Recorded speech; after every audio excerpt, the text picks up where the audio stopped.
בואו איתי לסדר כיפור והרצה. אז בואו נתחיל. בא לי להתחיל עם המאסקרה וג'ל גבות. המאסקרה של אסנס היא לא יודעת מה קרה לה, פשוט היא התחילה להתפרק אצלי בימים הג'ל גבות של ביוטי קר, שהוא בעיניי הכי טוב. שמתי מסריקי הגבות, פשוט זה איפה שהדברי שיער שלי, המברשות שלנו ככה, שבגללם אני שפכתי את הכל והתחלתי לסדר מההתחלה. היה אמור להיות פה עינו מהלף, הנה כזה אילוף.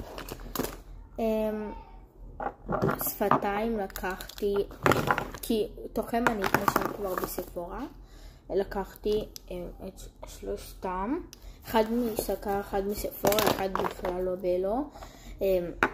סומק לקחתי דרר ביוטי מיניז, פריימר מאסנס, ניביה מיני כמו שאמרתי בסרטון קודם, דונדורן ובוסם, שוב שיהיה.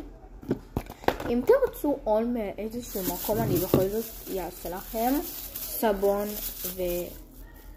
ושמפו. אני משתמשת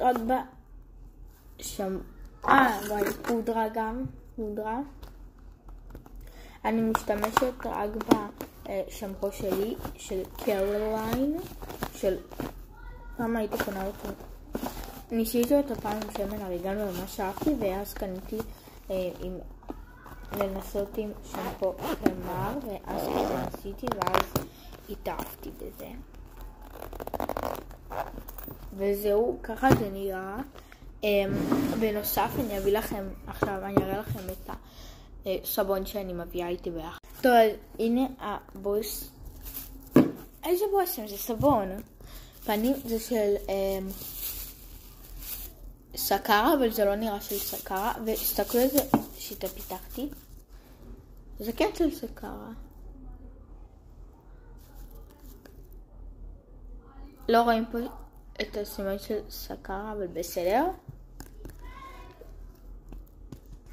וואי פאק, איזה מזל. אז קיצר, זה סבון, ראיתם, והוא עם ריח טוב רצח, מטורף.